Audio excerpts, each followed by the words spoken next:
1 an et demi après la mort du célèbre homme d'affaires Bernard Tapie, sa famille se confie et revient notamment sur l'alcoolisme de sa première femme, Michèle Leyec.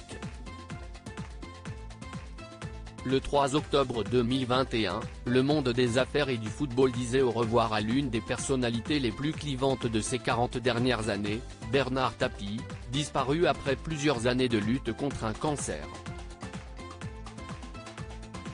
Dans le dernier numéro de Gala, c'est son fils, Stéphane Tapie, qui prend la parole, et qui refuse de se décrire comme le fils préféré de mon père. Stéphane Tapie est né de l'union de l'homme d'affaires avec Michèle Leyec en 1964, une femme discrète.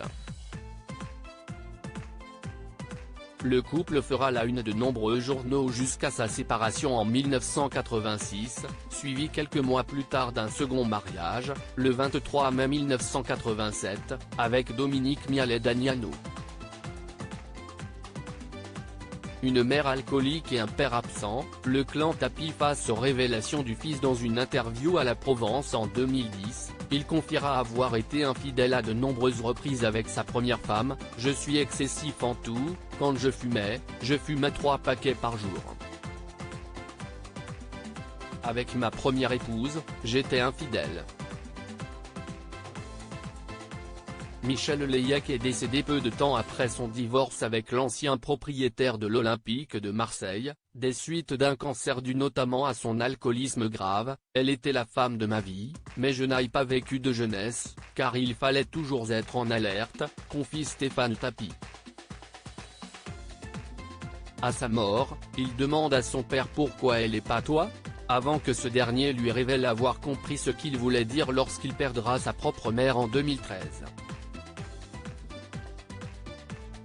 L'enfance de Stéphane Tapie, dramatique, est surtout marquée par le silence autour de la maladie de sa mère. Tapie était au courant de sa dépendance, explique-t-il à l'hebdomadaire. « À partir de mes 12 ans, quand elle était hospitalisée, j'allais vivre à plein temps chez mon père.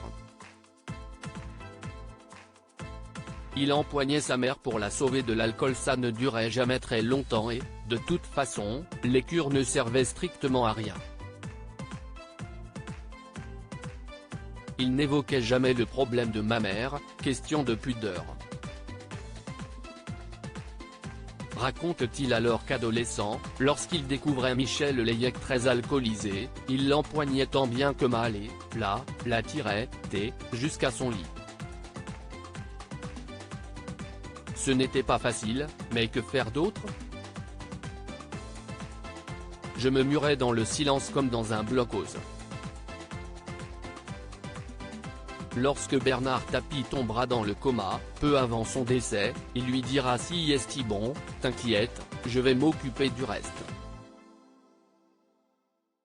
Je prends le relais. » À lire aussi 1 an, mais l'amour, lui, reste intact. Sophie et Stéphane Tapie rendent hommage à leur père Bernard Tapie 1 an après sa mort. Photo.